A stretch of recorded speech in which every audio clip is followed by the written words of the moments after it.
ఈ రోజున ఇంకా నీ జీవితంలో ఎవరైనా ఒక్కరన్నా నీ మైండ్లో నేను వీళ్ళని క్షమించలేను అని ఉండిపోయారు ఎవరన్నా?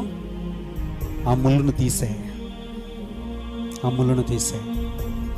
లేదు పాస్టర్ గారు, అన్ని ముళ్ళు తీసేస్తాను కానీ ఆ ముళ్ళు మాత్రం తీయలేనండి అని అంటావా? సెప్టిక్ ఎవరికి అవుద్ది చెప్పమ్మా? సెప్టిక్ ఎవరికి అవుద్ది? చేసుకో, నేనేం చేస్తాను ఇంకా, అంతేనా? చేసుకో. ఏ ముళ్ళునైనా నిన్ను బాధ పెట్టిన ఎవరినైనా కూడా అప్పుడే వారిని క్షమించేసేవనంటే ఎంత హాయిగా, ఎంత తృప్తిగా, ఎంత ఆనందంగా, ఎంత ఆరోగ్యంగా ఉంటావో తెలుసా? దేవుని కుదిరి పెడదాం, వాద్యాన్ని దేవుని కుదిరి పెడదాం, దేవుడు చూసుకుంటాడు. You don't have to take revenge. రివెంజ్లు నువ్వు తీసుకోవాల్సిన పని లేదు, దేవుడు తీసుకుంటాడు. God will take care. అలాగని చెప్పి దేవా వాడికి ఎదురు చేసేసేయి ప్రార్థన చేయక అన్నాడు దేవుడు. ఇదిగో నేనైతే క్షమిస్తున్నాను కానీ దేవా నువ్వు మాత్రం క్షమించొద్దు అన్నాడు యేసయ్య.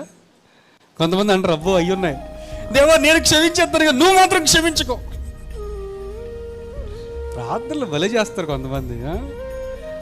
అదా ప్రార్థన? అదా దేవునికి ఇష్టమైన ప్రార్థన? అదేనా దేవునికి ఇష్టమైన ప్రార్థన? అదా కాదు. No, that is not the prayer that you have to do. అవసరమైతే ఈ ప్రార్థన చేయి, దేవా వారి తప్పును వారు తెలుసుకునేలాగా చేయి, మరెప్పుడు రిపీట్ చేయకుండా చేయి.